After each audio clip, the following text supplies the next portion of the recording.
Chủ tịch Trung Quốc lặp lại lời thề sáp nhập Đài Loan. Tàu ngầm Mỹ có thể đang lặn sát đáy biển do thám Trung Quốc và gặp tai nạn. Trung Quốc càng nôn nóng tấn công khi nghe tin Mỹ huấn luyện binh sĩ Đài Loan. Tổng thống Biden ra tay giúp Hạ viện điều tra ông Trump. Nga tuyên bố bảo vệ đồng minh khi Taliban xâm lược. Trung Quốc sập mỏ than khiến 4 công nhân bị mắc kẹt. Trong khi đó, mưa lớn tại nước này cũng khiến 54.000 dân sơ tán ở Sơn Tây, đập lớn thứ nhì quốc gia xả lũ gấp. Nhật Bản cảnh báo nguy cơ động đất tiếp diễn ở Tokyo. Tất cả sẽ có trong bản tin đặc biệt cập nhật những tin tức nóng nhất trên kênh FBNC.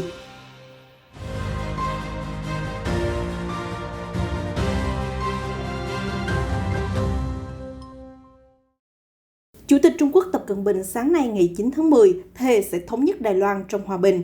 Ông không nhắc tới việc hàng trăm chiến đấu cơ từ đại lục đã quần thảo hòn đảo Tự Trị đầu tháng này, gây căng thẳng sục sôi và dấy lên lo ngại trên trường quốc tế. Đáp lại, Đài Loan luôn khẳng định sẽ bảo vệ tự do và chỉ có người Đài Loan mới có thể quyết định vận mệnh của mình. Theo Reuters, sáng nay, ông Tập đã phát biểu tại Đại lễ đường Nhân dân ở Bắc Kinh, khẳng định người Trung Hoa có truyền thống vẻ vang về khuất phục các thế lực ly khai. Ông Tập tuyên bố, thế lực đòi độc lập cho Đài Loan là vật cản lớn nhất để thống nhất vùng lãnh thổ này trở về đất mẹ và là hiểm họa tiềm ẩn lớn nhất đối với công cuộc chấn hưng đất nước. Ông Tập nói thêm, bất kỳ ai cũng không nên đánh giá thấp quyết tâm kiên cường và khả năng mạnh mẽ của người Trung Quốc để bảo vệ chủ quyền quốc gia và toàn vẹn lãnh thổ. Nhiệm vụ lịch sử về thống nhất lãnh thổ phải được hoàn thành, nhất định phải hoàn thành. Reuters nhận xét phát biểu của ông Tập mới đây có phần nhẹ nhàng hơn hồi tháng 7 khi Chủ tịch Trung Quốc thề sẽ đập nát mọi nỗ lực đòi độc lập cho Đài Loan. Cũng trong hôm nay ở bên kia eo biển, ông Tô Trinh Sương, lãnh đạo hành pháp viện Đài Loan nhấn mạnh Trung Quốc đang phô diễn cơ bắp và gây ra căng thẳng cao trào ở khu vực. Ông Tô cho rằng đó là lý do tại sao những quốc gia tin vào tự do, dân chủ, nhân quyền, chia sẻ những giá trị chung phải làm việc chặt chẽ với nhau và liên tục cảnh báo Trung Quốc không thể xâm lược Đài Loan. Ngày mai ngày 10 tháng 10, còn gọi là ngày Song Thập và người Đài Loan sẽ kỷ niệm độc lập. Lãnh đạo Thái Anh Văn dự kiến sẽ có bài phát biểu quan trọng trong bối cảnh nền dân chủ bị đe dọa và căng thẳng đang leo thang. Tàu ngầm chạy bằng năng lượng hạt nhân USS Connecticut của Mỹ đã cập bến căn cứ quân sự trên đảo Guam vào hôm qua ngày 8 tháng 10, với 11 thủy thủ trên tàu bị thương, theo AFP dẫn lời quan chức Mỹ cho hay. Cách đây đúng một tuần, tàu ngầm tấn công nhanh lớp Seawarp này đã đâm phải một vật thể trong lúc đang lặn ở vùng biển quốc tế thuộc khu vực Ấn Độ Dương-Thái Bình Dương, trích thông cáo chính thức của Hải quân. Sự việc xảy ra hôm 2 tháng 10 nhưng được công bố vào hôm 7 tháng 10 để đảm bảo cho sự an toàn của tàu ngầm. Một quan chức Mỹ giấu tên cho biết chính xác tàu ngầm đã đâm trúng vật thể chưa xác định ở Biển Đông và trong số 11 thủy thủ bị thương có 2 người gặp vấn đề khá nghiêm trọng. Chưa rõ độ sâu nơi con tàu gặp sự cố, Mỹ khẳng định sẽ điều tra toàn diện. Hải quân Mỹ thường xuyên điều chiến hạm, trong đó có tàu ngầm USS Connecticut, thực hiện nhiệm vụ ở Biển Đông nhằm thách thức tuyên bố chủ quyền phi lý và sự bành trướng của Trung Quốc ở vùng biển này. Đối với tai nạn tàu ngầm Mỹ, người phát ngôn Bộ Ngoại giao Trung Quốc Triệu Lập Kiên hôm qua ngày 8 tháng 10 khẳng định Bắc Kinh vô cùng lo ngại về cú chậm trán. Ông Triệu còn cáo buộc Mỹ cố tình che đậy bản chất của sự việc. Washington nên làm rõ chi tiết vụ tai nạn, bao gồm thông tin tàu ngầm đã va chạm với vật gì, có bị rò rỉ hạt nhân và gây tổn hại đến môi trường biển ở khu vực hay không, ông Triệu kêu gọi. Ngoài ra, phát ngôn viên tố cáo Mỹ từ lâu đã làm xói mòn hòa bình trên Biển Đông dưới vỏ bọc tự do tuần hành hàng hải. Phía Mỹ chưa có phản hồi trực tiếp, tuy nhiên chính quyền Tổng thống Joe Biden nhiều lần cam kết hậu thuẫn Đài Loan, tìm kiếm sự hợp tác an ninh với các nước ven Biển Đông, cũng như liên thủ với các đồng minh để kìm hãm Trung Quốc, bảo vệ một khu vực Ấn Độ Dương-Thái Bình Dương tự do và rộng mở. Chưa có lời giải thích rõ ràng nào về tai nạn của tàu ngầm hạt nhân Mỹ, tuy nhiên một vài quan chức hải quân nói với hãng thông tấn AP rằng tàu Mỹ có thể đã đâm trúng một con tàu chìm hoặc một kiện hàng thất lạc từ tàu container và chìm xuống đáy biển. Cũng có khả năng vật thể gây tai nạn cho tàu ngầm Mỹ mãi mãi không được xác định. Chuyên gia cho rằng Biển Đông là một môi trường vô cùng thử thách đối với mọi tàu ngầm trên thế giới, vì vùng biển rất nông, nhất là so với các khu vực khác thuộc Thái Bình Dương, có thể sâu tới hàng ngàn mét. Ryan Last, chuyên gia cấp cao tại Viện Hilton, suy luận rằng việc quan chức Hải quân Mỹ hé lộ tàu ngầm có thể va đập với xác tàu đắm hoặc kiện hàng container, cho thấy tàu ngầm không chỉ đang làm nhiệm vụ ở vùng nước nông và còn lặn sâu tiệm cận đáy biển. Dự kiện chỉ có 11 thủy thủ bị thương nhẹ cho thấy tàu ngầm đã di chuyển chậm, rất có thể bởi vì nó đang tuần hành sát đáy biển, gần phạm vi hoạt động của đối phương và thận trọng tránh bị phát hiện. Điều mà tàu ngầm Mỹ cần làm khi lặn xuống đáy biển là ẩn thân, cố gắng giám sát hoạt động của tàu ngầm Trung Quốc hoặc là đặt thứ gì đó hoặc dấy lên cái gì từ đáy biển. Chẳng hạn như một thiết bị cảm biến, trích lời ông Clark giải thích. Các chuyên gia suy luận không loại trừ tàu ngầm Mỹ đang do thám gần căn cứ Hải quân Ngọc Lâm trên đảo Hải Nam, nơi có rất nhiều tàu ngầm Trung Quốc. Ông Platt nói rằng không ngạc nhiên nếu quả thật tàu ngầm Connecticut đang do thám Trung Quốc dưới đáy biển thì gặp sự cố. Việc lặn xuống đáy biển khiến tàu ngầm tăng nguy cơ đâm trúng các mảnh vỡ hay đồ vật chìm nổi. Ví dụ như Biển Đông là tuyến hàng hải chiến lược với hàng ngàn tỷ đô la, giá trị hàng hóa lưu thông và các tàu container thường làm thất lạc kiện hàng trên đại dương. Vùng biển này cũng có địa hình phức tạp và cực kỳ ồn ào do giao thông dày đặc. Đó chính là cơn ác mộng cho bất kỳ loại tàu ngầm nào của thế giới. Sau khi truyền thông đưa tin Mỹ giúp huấn luyện binh sĩ Đài Loan, nhiều khả năng Bắc Kinh sẽ tăng thêm hiềm khích với Washington và dồn sức ép gay gắt hơn với Đài Loan, theo các chuyên gia từ Đại lục nhận định. Trước đó, thời báo Phố Quân dẫn nguồn các quan chức Mỹ cho biết hơn 20 thành viên từ các lực lượng đặc nhiệm Mỹ và một nhóm lính thủy quân lục chiến đã bí mật luân phiên đến căn cứ tạm thời ở Đài Loan trong khoảng một năm. Cả giới chức quốc phòng Mỹ và Đài Loan đều không khẳng định hay phủ nhận dòng tin tức.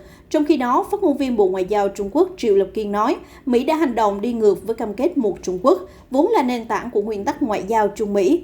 Ông Triệu nhấn mạnh, Bắc Kinh sẽ làm mọi việc cần thiết để bảo vệ chủ quyền và toàn vẹn lãnh thổ, và Trung Quốc đã luôn xem Đài Loan là một tỉnh ly khai chờ thống nhất. Giáo sư quan hệ quốc tế Thời Ân Hoàng từ Đại học Nhân dân cho biết, thông tin Mỹ huấn luyện binh sĩ Đài Loan sẽ khiến chính quyền ở Bắc Kinh trở nên đối đầu căng thẳng hơn với Washington. Hành động của quân đội Mỹ rất nghiêm trọng và có thể là yếu tố khiến Trung Quốc đưa ra những biện pháp cứng rắn hơn về mặt quân sự đối với Đài Loan. Nhà bình luận Tống Trung Bình kêu gọi quân đội Trung Quốc cần phải chuẩn bị khẩn cấp để sẵn sàng chiến đấu, ngăn cản nước ngoài can thiệp khi giao tranh bùng nổ ở eo biển. Ông Tống nói, quân đội Mỹ đã bí mật huấn luyện cho quân đội Đài Loan, nâng cao khả năng chống trả của hòn đảo. Đây là tình huống hủy hoại mối quan hệ giữa đôi bờ eo biển. Điều chúng ta cần làm bây giờ là chuẩn bị cho cuộc tổng tiến công, bao gồm giao tranh ở eo biển với sự can dự của nước ngoài. Ông Tống nói thêm, việc Trung Quốc tăng cường máy bay xâm nhập vào vùng nhận dạng phòng không của Đài Loan cho thấy POA đang nghiêm túc chuẩn bị cho công cuộc sáp nhập hòn đảo bằng vũ lực. Tổng thống Joe Biden hành động ngăn cản nỗ lực pháp lý của người tiền nhiệm Donald Trump về giữ kín những hồ sơ có liên quan đến vụ tấn công Điện Capitol hôm 6 tháng 1. Thư ký báo chí Nhà Trắng Jen Psaki hôm thứ Sáu cho biết, ông Biden đã yêu cầu Cục Quản lý Hồ sơ và Văn khố Quốc gia giao nộp một lô tài liệu đầu tiên. Chúng sẽ được gửi tới Ủy ban điều tra đặc biệt của Hạ viện về vụ ngày 6 tháng 1. Trước đó, nhóm pháp lý của ông Trump đã tìm cách ngăn cản tài liệu bị giao nộp, viện dẫn đặc quyền điều hành của Tổng thống Mỹ. Theo đó, mọi đối thoại giữa các quan chức Nhà Trắng được ghi chép nhưng không được tiết lộ công khai. Thế nhưng, ông Biden đã can dự và vô hiệu hóa nỗ lực này. Hơn 600 người đang đối diện với cáo buộc hình sự khi xông vào Điện Capitol vào đầu năm nay. Cuộc xâm chiếm khiến nhiều người thiệt mạng và các nghị sĩ đã phải tháo chạy vì lo ngại sự an toàn của mình. Ông Trump đã cáo buộc chính quyền ông Biden lợi dụng cuộc điều tra để chặn đường chính trị trong tương lai của cựu tổng thống. Một số đồng minh của ông Trump cũng từ chối hợp tác với Ủy ban điều tra.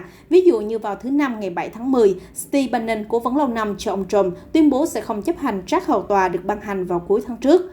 Cuộc điều tra bên trong Điện Capitol hứa hẹn còn nhiều diễn biến gay cấn hơn với nước cờ của các bên. Nga sẵn sàng bảo vệ đồng minh Tajikistan trong trường hợp xảy ra bất kỳ cuộc tấn công xâm lược nào từ hàng xóm Afghanistan, theo Reuters dẫn nguồn một quan chức cấp cao của chính phủ Nga. Gần đây, truyền thông Nga đưa tin một nhóm phiến quân người dân tộc Tajik đã bắt tay với Taliban, chuẩn bị cho một tấn công ở biên giới. Tajik là sắc tộc có dân số đông thứ hai ở Afghanistan và chiếm đa số ở vùng phía bắc giáp biên giới Tajikistan, một nước Liên Xô cũ. Trong khi đó, lực lượng Taliban chủ yếu là người Pashtun, gần đây đã thành lập liên minh với một nhóm phiến quân người Tajik để chuẩn bị đánh chiếm lãnh thổ Tajikistan. Trước diễn biến này, Thứ trưởng Ngoại giao Nga Andrei Rudenko nói với hãng tin Interfax rằng Nga sẽ cung cấp mọi hỗ trợ cho Tajikistan nếu cần thiết dựa trên tổ chức Hiệp ước An ninh Tập thể. Có những báo cáo rằng Taliban không thể kiểm soát tình hình ở phía bắc Afghanistan. Dù vậy, chúng ta hy vọng họ có thể tôn trọng lời hứa không tấn công nước láng giềng, trích lời ông Rudenko nói khái quát. Tổng thống Tajikistan Emomali Rahmon đã nhiều lần cáo buộc Taliban vi phạm nhân quyền khi đàn áp lực lượng kháng chiến ở thung lũng Panjshir. Đáp lại, Taliban cảnh báo nước hàng xóm không nên can thiệp vào vấn đề nội bộ. Hai bên nảy sinh nhiều căng thẳng và đã có hành động quân sự để thị uy dằn mặt lẫn nhau. Theo thông tin của Taliban, hàng vạn chiến binh đặc nhiệm Afghanistan đã tiến về tỉnh Takha, miền đông bắc nước này, giáp với Tajikistan. Ở bên kia chiến tuyến, Tajikistan cũng tiến hành diễu binh ở hai tỉnh vùng biên vào cuối tháng 9. Nước này vốn có một căn cứ quân sự quan trọng của Nga và được xem là sân sau của Moscow. 4 thợ mỏ Trung Quốc đã mắc kẹt hơn 30 giờ khi mỏ than Lữ Sơn bất ngờ sụp xuống một phần ở thành phố Thất Đài Hà, tỉnh Hắc Long Giang. Đến 2 giờ 25 rạng sáng nay ngày 9 tháng 10, một lối thoát được khai thông. Đến 4 giờ sáng, thợ mỏ đầu tiên được giải cứu. Anh bị thương nhẹ, sức khỏe tinh thần ổn định, được đưa tới Bệnh viện Nhân dân Thất Đài Hà để chẩn đoán và điều trị. Việc giải cứu 3 nạn nhân còn lại vẫn đang tiếp tục. Đài truyền hình nhà nước CCTV đưa tin vắng vào sáng nay, không đề cập đến việc điều tra nguyên nhân tai nạn. Mưa lớn đang hoành hành ở nhiều khu vực miền Trung, miền Bắc và miền Đông Trung Quốc suốt tuần này, khiến giới chức cảnh báo nguy cơ lũ lụt và sạt lở nghiêm trọng ngay giữa tuần lễ vàng, kỳ nghỉ dài nhất nhì của năm. Ở tỉnh Sơn Tây miền Bắc, một vùng hạ lưu sông Phần đã ghi nhận đỉnh lũ cao nhất trong gần 40 năm do mưa lớn trút xuống liên tục. Một trụ cầu đường sát bắc ngang sông nối giữa huyện Kỳ và thành phố Đông Hoãn đã bị cuốn trôi vào hôm thứ Tư. Đáng chú ý, sạt lở đã khiến ít nhất 4 người chết và nhiều người khác bị thương. Hơn 54.000 người đã phải sơ tán ở tỉnh Sơn Tây. Ngoài ra, 60 mỏ than đóng cửa giữa lúc khủng hoảng thiếu điện bủa vây ở Trung Quốc. 372 mỏ khai thác kim loại, 14 công ty hóa chất nguy hiểm, 1.035 công trình đang xây dựng, 166 điểm du lịch cũng đã phải đóng cửa do mưa lũ. Nhiều đợt mưa lớn trút xuống ở Sơn Tây từ thứ Bảy tuần trước, dù không diễn ra liên tục, nhưng lượng mưa đã đạt mức kỷ lục hơn 100 mm ở nhiều nơi. Ở hai thành phố Tấn Trung và Lâm Phần, lượng mưa thậm chí vượt quá 200 mm. Không chỉ ở tỉnh Sơn Tây, nhiều địa phương khác khắp Trung Quốc cũng trải qua đợt mưa rất lớn vào kỳ nghỉ lễ. 7 nhóm ứng phó khẩn cấp đã được Bộ Tài nguyên nước gửi đến các tỉnh Sơn Tây, Thiểm Tây, Hà Nam và Sơn Đông để hỗ trợ phòng chống lũ lụt. Bộ cũng thông báo vào hôm thứ Tư, Hoàng Hà, sông dài thứ hai của Trung Quốc, đã ghi nhận được lũ thứ 3 trong năm. Do mưa lớn, lưu lượng nước đo được ở trạm thủy văn Đồng Quang, tỉnh Thiểm Tây đã đạt 5.090 m khối vào chiều thứ Ba. Giới chức ban hành cảnh báo lũ lụt mức 3, tức mức cao thứ nhì trong thang đo 4 cấp ở tỉnh Sơn Tây và Thiểm Tây, yêu cầu chính quyền địa phương có biện pháp phòng chống lũ và khuyến cáo người dân sẵn sàng di tản. Trong khi đó, ở tỉnh Hà Nam vào 11 giờ sáng thứ Năm, đập Tam Môn Hiệp trên sông Hoàng Hà ghi nhận đỉnh lũ kỷ lục từ năm 1979. Lượng nước chảy vào lên tới 8.360 m khối một giây, lượng nước chảy ra 7.990 m khối trên giây.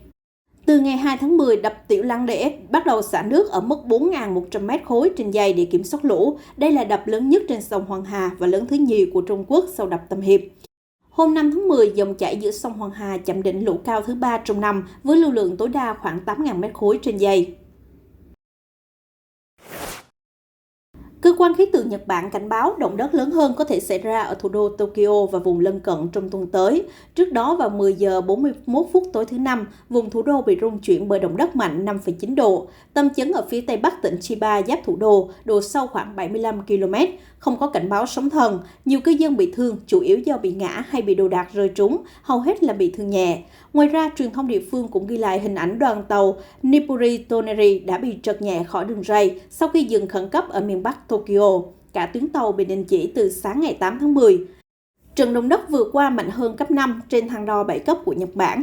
Giới chức cho biết đây là động đất mạnh nhất được ghi nhận ở 23 phường của Tokyo và tỉnh Saitama. Kể từ sau đại địa chấn mạnh 9 độ tàn phá miền Đông Bắc đất nước vào tháng 3 năm 2011, vào lúc 5 giờ sáng thứ Sáu theo giờ Nhật Bản, một trận động đất mạnh 3,6 độ xảy ra ở vị trí cách không xa tâm chấn đầu tiên. Lực lượng an ninh Mexico tối ngày 7 tháng 10 phát hiện 652 người di cư từ Trung Mỹ chen chúc trong xe tải chở hàng đang trên đường nhập cư trái phép vào nước Mỹ.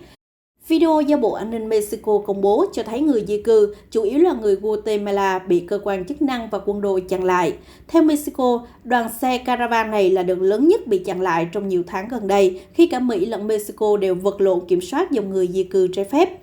Cục Di trú Quốc gia Mexico sau đó xác định nhóm người bao gồm 564 công dân Guatemala, còn lại đến từ 4 nước Mỹ Latin khác, trong đó bao gồm cả thiếu niên, trẻ em, ngồi và vật trong điều kiện quá đông và thiếu oxy. Trong số 349 trẻ nhỏ, có 198 em di cư một mình mà không có người bảo hộ. Trong chiến dịch truy quét, 4 cá nhân đã bị bắt để điều tra về hành vi buôn người. Giới chức Mexico cũng xét nghiệm COVID-19 hàng trăm người di cư, phát hiện 9 ca dương tính với triệu chứng nhẹ. Những năm gần đây, vấn đề di cư đã gây khủng hoảng khắp châu Mỹ. Washington và Mexico City ra sức kiểm soát, ngăn chặn, đôi khi sử dụng vũ lực, gây nên những tranh cãi về vấn đề nhân quyền. Cao ủy về vấn đề nội vụ của Liên minh châu Âu John Hanson hôm 8 tháng 10 cảnh báo khối cần phải xem xét cẩn thận mối đe dọa an ninh từ người nhập cư Afghanistan. Về vấn đề chủ nghĩa cực đoan từ Afghanistan, tôi phải nói rằng mức độ cảnh giác của châu Âu chưa cao. Chúng ta phải chấn chỉnh, trích lời nữ ủy viên nói trong cuộc họp ở Luxembourg. Việc Taliban giành quyền kiểm soát Afghanistan từ tháng 8 khiến châu Âu lo ngại khủng hoảng nhập cư năm 2015 có thể lặp lại một lần nữa. 6 năm trước, hơn 1 triệu người tìm kiếm tị nạn, chủ yếu từ Syria, Iraq và Afghanistan, đã chạy tràn đến Thổ Nhĩ Kỳ và Hy Lạp, khao khát tìm đường tới châu Âu. Hiện giờ, châu Âu vẫn chưa chứng kiến làn sóng di cư ào ạt từ Afghanistan, và mặc dù các nước cần có trách nhiệm về mặt đạo đức bảo vệ những người Afghanistan dễ bị tổn thương, nhưng bà Johansson kêu gọi các nước thành viên EU phải kiểm tra kỹ càng mọi người nhập cảnh từ Afghanistan để tránh thành phần cực đoan trà trộn. Nữ ủy viên cho rằng tình hình ở quốc gia Trung Á cực kỳ thảm khốc, nền kinh tế có nguy cơ sụp đổ, nạn đói và khủng hoảng nhân đạo có thể xảy ra. Hơn nửa triệu người Afghanistan đã mất nhà cửa trong vài tháng gần đây, theo thống kê của Liên Hợp Quốc. Đó là áp lực của Afghanistan, các nước hàng xóm cũng là bài toán khó đặt ra cho cả châu Âu và cả thế giới. Tin tức vừa rồi đã kết thúc bản tin nóng ngày hôm nay. Chúng tôi sẽ tiếp tục cập nhật những sự kiện quốc tế mới nhất trong bản tin nóng được phát sóng vào 15 giờ 30 phút hàng ngày trên kênh FBNC. Mời quý vị quan tâm đón theo dõi.